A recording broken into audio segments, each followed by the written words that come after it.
बाजार आज और कल में आपका स्वागत है। इस शो में हम आपको बताते हैं बाजार में आज का पूरा एक्शन, साथ ही कल के लिए स्ट्रैटेजी और शेयरों में कमाई के शानदार मौके हम आपके सामने पेश करते हैं। नमस्कार, आपके साथ मैं हूं नेहा आनंद और मेरे साथ कल के लिए आपकी तैयारी कराने के लिए जुड़ रहे हैं जी बिजनेस के मैनेजिंग एडिटर अनिल सिंघवी।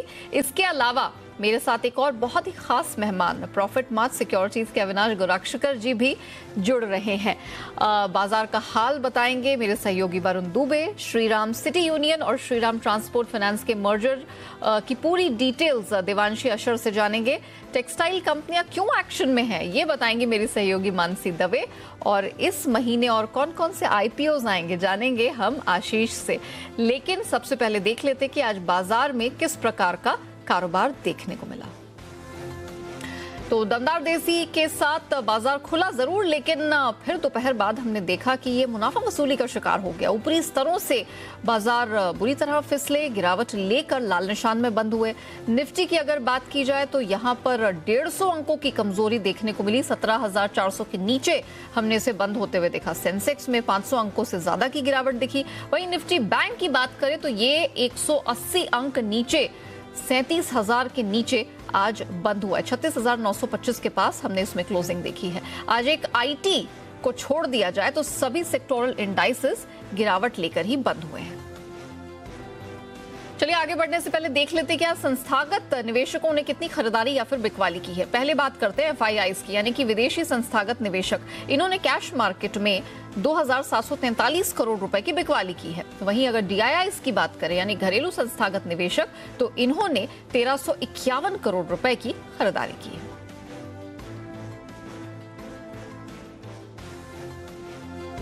चलिए अब रुक करेंगे आज के बाजार पर एडिटर्स टेक का। जी बिजनेस के मैनेजिंग एडिटर अनिल सिंघवी बता रहे हैं कि आज अच्छी शुरुआत के बावजूद बाजार क्यों फिसले। हफ्ते के पहले दिन भारतीय बाजारों में दमदार एक्शन रहा और ये एक्शन दोनों ही तरफ था। पहले मजबूती का और उसके बाद तेज बिकवाली का। शुरुआत दमदार हुई, सेंचुरी मार्कर खुलता हुआ दिखा निफ्टी, और वजह यह थी कि शुक्रवार को अमेरिकी बाजारों में भरपूर तेजी नजर आई और भारतीय बाजार चूंकि वीकली क्लोजिंग 17,500 के ऊपर निफ्टी की देख चुके थे, लगातार 3 दिनों से बैंक निफ्टी 37,000 के ऊपर बंद हो रहा था, तो उसका फायदा भारतीय बाजारों में सेंटीमेंट के लिहाज से था। और पिछले 2 सेशन में मिड कैप और स्मॉल कैप शेयरों में भी भरपूर खरीदारी होती दिख रही थी। उसने भी मूड माहौल अच्छा करने का काम किया। तो इन सब के चलते बाजार मजबूती के साथ खुले, न सिर्फ 17,600 के आसपास खुले, उसके ऊपर निकले, टिके भी और काफ़ी वक्त बिताया भी। लेकिन मिड सेशन से तेज बिकवाली और मुनाफा वसूली आती रही और उसकी सबसे बड़ी वजह थी एफआईज की तरफ से दमदार बिकवाली। शुक्रवार के सेशन में भी मजबूत होने के बावजूद एफआईज ने कैश मार्केट और वायदा कारोबार में तगड़ी बिकवाली की और वही बिकवाली का रुझान आज भी बरकरार रहा। तो शुरुआती पहले घंटे में, 1.5 घंटे में जो कुछ खरीदारी और शॉर्ट कवरिंग होनी थी, उसके बाद एफआईज ने जो बेचना शुरू किया तो लगातार ऊपरी स्तरों से लगभग 300 पॉइंट निफ्टी लुढ़क गया और लगभग 700 पॉइंट बैंक निफ्टी ऊपरी स्तरों से लुढ़कता हुआ नजर आया। 37,500 के ऊपर बैंक निफ्टी निकला भी, काफ़ी देर वहाँ कारोबार भी किया, लेकिन बंद होते होते बैंक निफ्टी भी 37,000 के नीचे और निफ्टी न सिर्फ 17,600 न सिर्फ 17,500 बल्कि 17,400 के भी नीचे बंद हुआ। तो जो पिछले 2-3 दिनों में एक अच्छी रिकवरी का माहौल बना था वो एक ही दिन में पूरा का पूरा निकल गया और दिन के लोएस्ट पॉइंट के आसपास जाकर बाजार बंद होते दिखे। सबसे बड़ी दिक्कत की बात है कि ये तब हुआ जब डाउ फ्यूचर 100 पॉइंट ऊपर थे, ये तब हुआ जब यूरोप मजबूत था, एशिया मजबूत था। तो आज की बिकवाली सिर्फ और सिर्फ भारतीय बाजारों में एफआईज की तेज बिकवाली की वजह से आज बाजार कमजोर रहे और दिन के लोएस्ट लेवल पर जाकर बंद होते दिखे। चलिए हमने ये तो जान लिया कि आज बाजार में इस तगड़ी मुनाफा वसूली का कारण क्या था, लेकिन अब कल की तैयारी किस प्रकार की जाए इसी पर बात करेंगे और हमारे खास मेहमान का रुख करते हैं। हमारे साथ प्रॉफिट मार्ट सिक्योरिटीज के अविनाश गोरक्षकर जी जुड़ चुके हैं। अविनाश सर, गुड इवनिंग, बहुत स्वागत है। मुझे बताइए सर, कल क्या एक्सपेक्ट करके चले, कल कैसी तैयारी की जाए और उस लिहाज से आप स्ट्रैटेजी पोजिशनल के हिसाब से आप अपनी पोजिशनल स्ट्रैटेजी क्या सजेस्ट करेंगे? यहाँ मुझे लग रहा है कि मार्केट्स में जो सेल ऑफ आ गया है वो ज़्यादातर इस कारण से आ गया कि एफआई की लिक्विडिटी काफ़ी सिग्निफिकेंटली बढ़ी है और डोमेस्टिक इंस्टीट्यूशंस इतना उसका भरपाई नहीं कर पाए हैं। दूसरी बात मुझे लग रहा है कि कहीं ना कहीं मार्केट्स को थोड़ा सा एक डर है कि कहीं ना कहीं जो वायरस के केसेस है वो अभी स्लोली बढ़ रहे हैं, तो शायद इसका भी एक इम्पैक्ट मार्केट पे होगा। बट मुझे लग रहा है कि क्लियरली इंडेक्स अभी एक थोड़ा सा वोलेटाइल जोन में रहेगा। इंडेक्स पे नहीं बट जो दूसरे सेक्टोरल अगर हम स्टॉक पिकिंग की बात करें तो ऐसे काफी अच्छे स्टॉक अच्छे वैल्यूएशंस पे मिल रहे हैं। मिसाल के तौर पे banking sector, capital good sector, typically even auto sector, यहाँ पे हमको लग रहा है कि काफी भारी बिकवाली हो चुकी है। यहाँ पे अच्छे कंपनीज विद अच्छा अर्निंग्स ग्रोथ आपको अवेलेबल मिल रही है।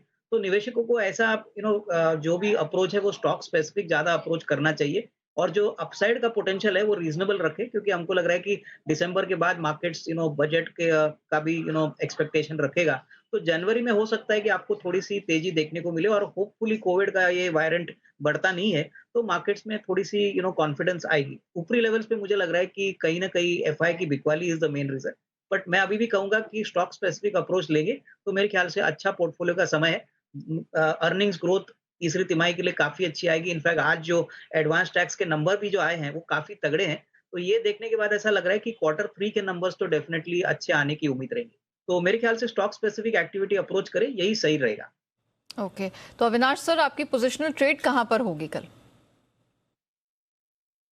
देखिए, मुझे लग रहा है कि ऑटो में हमको लग रहा है कि अभी भी अच्छे मौके हैं और यहाँ पे हमको जो शेयर पसंद है वो from a very short to medium term perspective वो महिंद्रा एंड महिंद्रा रहेगा।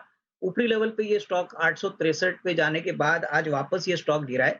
हमारा मानना है कि यहाँ पे एक शॉर्ट 8 से 10 दिन का अगर नजरिया है तो आप इसमें पोजिशनल व्यू रख सकते हैं। इसमें हमको लग रहा है कि करीबन 870 873 का टारगेट प्राइस मिलेगा। स्टॉप लॉस आपको 828 रखना पड़ेगा और ये उन्हीं लोगों के लिए जो शॉर्ट टर्म व्यू लेना चाहते हैं। हालांकि मीडियम टू लॉन्ग टर्म में भी यहाँ पे काफी अच्छे प्रोस्पेक्ट्स है। तो डेफिनेटली एमएनएम एक अच्छा शॉर्ट टर्म पिक भी साबित हो सकता है अगले 8 से 10 दिन। चलिए, तो 8 से 10 दिन के लिहाज से, छोटी से मध्यम अवधि के लिहाज से एमएनएम पर दाव लगा के चलना चाहिए, ऐसा अविनाश जी मानते हैं। लेकिन बहुत सारे एक्शन वाले स्टॉक्स हैं जिस पर हम व्यूज जानना चाहेंगे। मेरी पूरी टीम मेरे साथ है। उसी में से एक एरिया है श्रीराम सिटी यूनियन और श्रीराम ट्रांसपोर्ट फाइनेंस। इसके मर्जर को मंजूरी मिल गई है।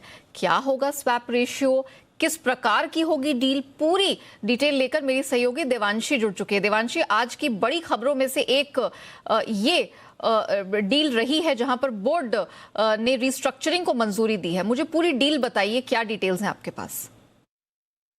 जी बिल्कुल, आप देखिए, लंबे समय से इस रिस्ट्रक्चरिंग का इंतजार था और अब फाइनली श्रीराम ग्रुप के बोर्ड ने रिस्ट्रक्चरिंग को मंजूरी दे दी है।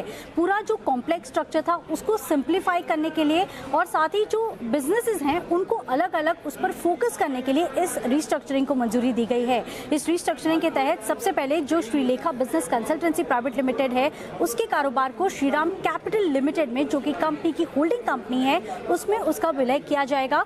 दूसरी तरफ जो उनके फाइनेंशियल सर्विसेज है, इंश्योरेंस कारोबार है, दोनों लाइफ इंश्योरेंस और जनरल इंश्योरेंस कारोबार को श्रीराम कैपिटल से अलग कर दिया जाएगा, यानी कि डीमर्ज किया जाएगा। दूसरी तरफ जो बचा हुआ कारोबार है श्रीराम कैपिटल का, उसको श्रीराम ट्रांसपोर्ट फाइनेंस में मर्ज कर दिया जाएगा और आखिर में श्रीराम सिटी यूनियन फाइनेंस और श्रीराम ट्रांसपोर्ट फाइनेंस, इन दोनों कंपनीज का भी विलय होता हुआ दिखेगा। कुल मिला के आप देखिए 3 कंपनीज हैं, श्रीराम कैपिटल का बचा हुआ कारोबार, साथ ही श्रीराम सिटी यूनियन फाइनेंस और श्रीराम ट्रांसपोर्ट फाइनेंस, ये तीनों कंपनीज मिलकर एक एनबीएफसीज बनती हुई दिखेगी जिसका नाम श्रीराम फाइनेंस होगा। इसके साथ ही कंपनी की जो हाउसिंग कंपनी है श्रीराम हाउसिंग फाइनेंस, वो श्रीराम फाइनेंस की सब्सिडरी कंपनी बनेगी जिसमें कंपनी ऑलमोस्ट 85% हिस्सा होल्ड करेगी।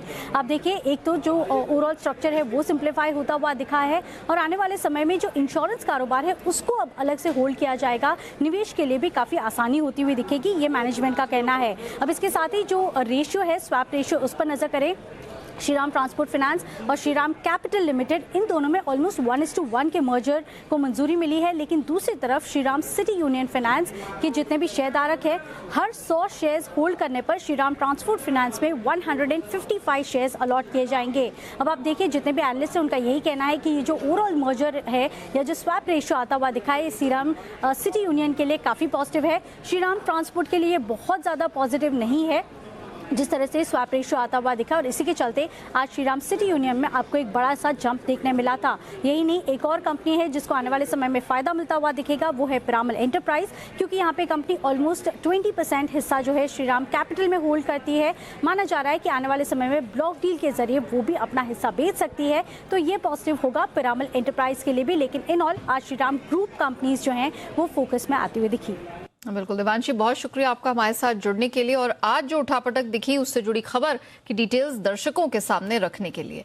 बात सिर्फ स्टॉक मार्केट में स्पेसिफिक स्टॉक्स की ही नहीं है, प्राइमरी मार्केट्स की अगर बात करें बाहर आई हुई है। इस हफ्ते किन आईपीओस का इंतजार है, पूरी डिटेल लेकर मेरे सहयोगी आशीष जुड़ चुके हैं। आशीष, जरा बताइए इस हफ्ते और कौन कौन से आईपीओस लाइंड अप हैं?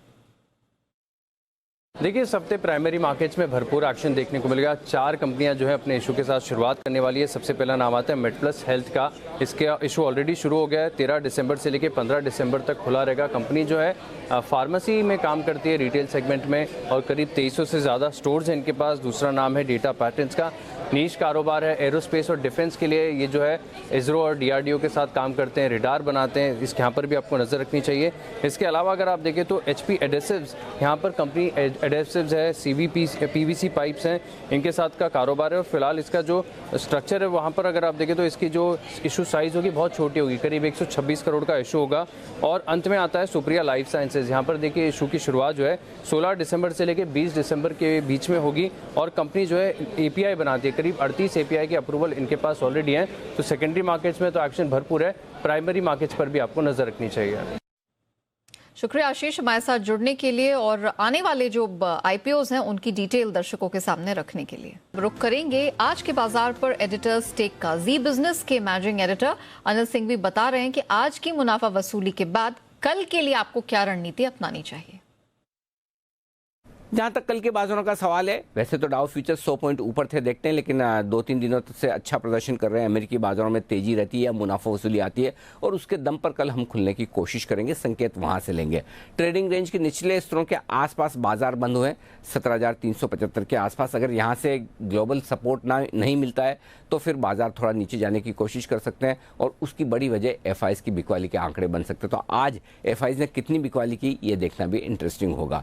17,150, 17,200 अब कल के लिए मजबूत सपोर्ट के तौर पर काम करेगा और ऊपरी स्तरों पर 17,500, 17,550 वो रेंज है जहां पर अगर निफ्टी रिकवर होकर आता है तो प्रॉफिट बुकिंग आती नजर आएगी।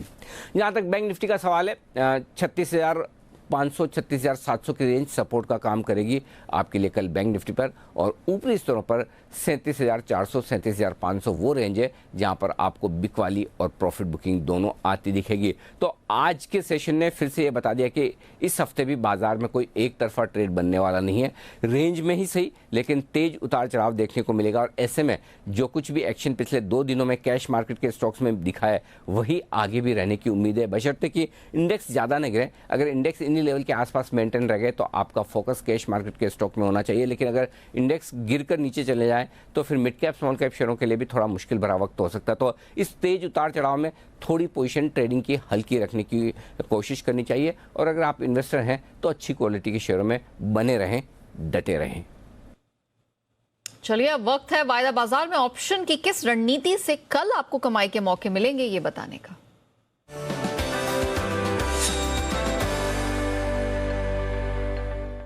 तो ऑप्शन से कमाई की स्ट्रैटेजी बताने के लिए हमारे साथ जुड़ रहे हैं kiranjadhav.com के आशीष केलकर। आशीष जी नमस्ते, स्वागत है जी बिजनेस पे।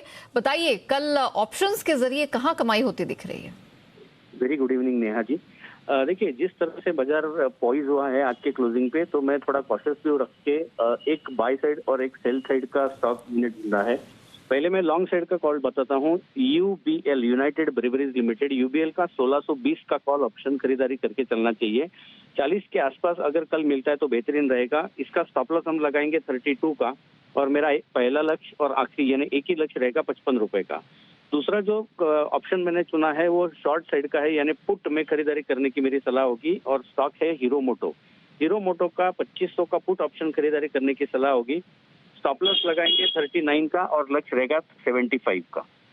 आशीष जी बहुत शुक्रिया आपका आज हमारे साथ जुड़ने के लिए और बताने के लिए कि ऑप्शंस के जरिए कल कमाई का मौका कहां कहां मिलने वाला है।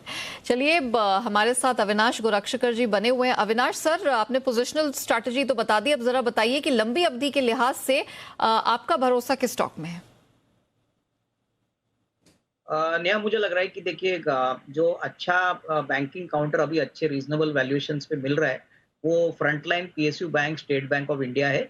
शेयर करीबन 487 पे ट्रेड कर रहा है। हमारा मानना है कि एसबीआई का जो तीसरा क्वार्टर आएगा वो बहुत ही स्ट्रांग आएगा, क्योंकि मैनेजमेंट ने ऑलरेडी पुष्टि दी है कि कॉर्पोरेट लोन ग्रोथ भी अभी पॉजिटिव हो चुका है। ऑलरेडी प्रीवियस क्वार्टर में हमने देखा है रिटेल लोन ग्रोथ की बात करें या टिपिकली जो हाउसिंग फाइनेंस की बात करें, तो यहाँ पे इन्होंने अच्छा ग्रोथ मोमेंटम मेंटेन किया है। एसेट क्वालिटी भी काफी ठीक ठाक हो चुकी है। सबसे बड़ी बात जो एडवांस टैक्स के नंबर आ गए हैं, यहाँ पे बहुत तेजी से इन्होंने बहुत बड़ा टैक्स का नंबर आज सबमिट किया है, तो ये बात का संकेत है कि तीसरी तिमाही तो अच्छी आएगी। बट ओवरऑल जब जीडीपी का ग्रोथ आंकड़ा 9.5% का अनुमान है, हमको लग रहा है कि बैंकिंग ऐसा सेक्टर है जो बहुत अच्छी तरह से बेनिफिट करेगा। और हमको लग रहा है कि जिस प्रकार की लोन बुक ग्रोथ और एसेट क्वालिटी अभी मेंटेन की है, आने वाले क्वार्टर्स में और भी अच्छी तरह से तेजी से ये इंप्रूवमेंट आएगी। तो हमको लग रहा है करीबन 550 का टारगेट प्राइस लेके इसको खरीदना चाहिए। हमको लग रहा है अगले 6 से 12 महीने में ये कंफर्टेबली पॉसिबल है। तो एसबीआई के स्टॉक में जरूर खरीदिए। मुझे लग रहा है कि एटलीस्ट 12 मंथ्स में 550 का टारगेट प्राइस लेके इसको डेफिनेटली एक अच्छा पोटेंशियल दिखता है।